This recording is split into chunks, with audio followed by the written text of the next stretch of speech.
मामा अरे संजू अची हे वार ईअं बकरी कट छो कराया अथई? मामा मां पहिरियों ई जाम परेशान आहियां। नौकिरी ॻोल्हे ॻोल्हे थकिजी पियो आहियां, काई ढंग जी नौकिरी मिले ई नथी। नौकिरी खपई? हा मूं वटि अथई मस्त नौकिरी। हाँ कहिड़ी कहिड़ी ॿुधायो। पाणी जूं बोतलूं ईंदियूं आहिनि पाणीअ जूं बोतलूं, हा जेके असां पीअंदा आहियूं, हा उन कंपनीअ में नौकिरी अथई। उन कंपनीअ में नौकिरी आहे? मस्त। छा करणो आहे? करणो छा आहे, पगार 15-20 हज़ार मिलंदे वेठे ई नौकिरी अथई। खाली बोतलूं ईंदियूं आहिनि न जेके, हा उनखे वेही करे हीअं अंदरां कपिड़े सां उघरो अथई। छॾियो न मज़ाक मामा। ॿी नौकिरी ॿुधाए? ॿुधायो। रेलवे जी नौकिरी। रेलवे जी? गवर्नमेंट जी? छा आहे ॿुधायो। मस्त 40,000 पगार। 40,000 पगार? छा करणो आहे मामा? कुछ न, नाइट ड्यूटी अथई। रात जो इंजन जूं 2 हेडलाइटियूं बंदि आहिनि, अॻियां टार्च खणी भॼणो आहे। सुबुह खां मां ई मिलियो थी मावा या मामा। ॿी नौकिरी मस्त। इहा आख़िरी नौकिरी अथव? मस्त आख़िरी। ॿुधायो। 50,000 पगार। 50,000 पगार? लाइट ऑफिस जी नौकिरी। लाइट ऑफिस जी नौकिरी? करणो छा आहे?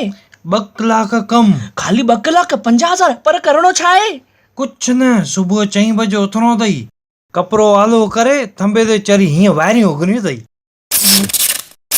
मां हिकिड़ी नौकिरी ॿुधायांव, 1 लख रुपया पगार, 1 कलाक कम, सुबुह जो।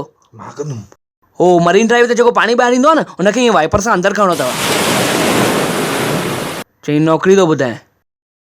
ॻाल्हियुनि ॻाल्हियुनि में मां फ्लैग लॻाइण विसरी वियुमि। हैप्पी इंडिपेंडेंस डे मामा।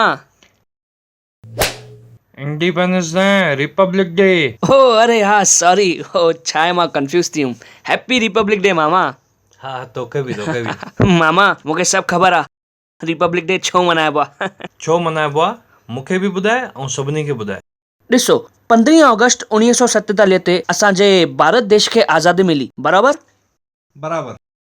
त अंग्रेज एॾा हुया ऐं उन्हनि खे सामान बि जाम हुयो, त निकिरंदे निकिरंदे उन्हनि खे जाम टाइम लॻी वियो। ऐं जेको आख़िरी अंग्रेज हो न, उहो 25 तारीख़ ते 25 जनवरी ते ॿाहिरि निकितो। हिन करे 26 जनवरी ते रिपब्लिक डे मल्हाईंदा आहिनि।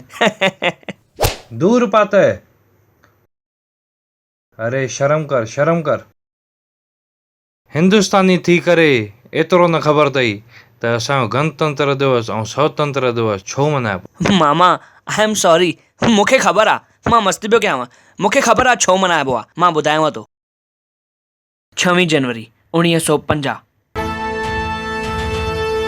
उन ई ॾींहं ते हिंदुस्तान जे अधिनियम एक्ट 1935 खे हटाए करे हिंदुस्तान जो संविधान लागू थियो। हिकु आज़ाद जनता राज देश ऐं कानून राज देश खे ठाहिण जे करे 26 नवंबर 1949 हिंदुस्तान संविधान सभा द्वारा संविधान खे अपनायो वियो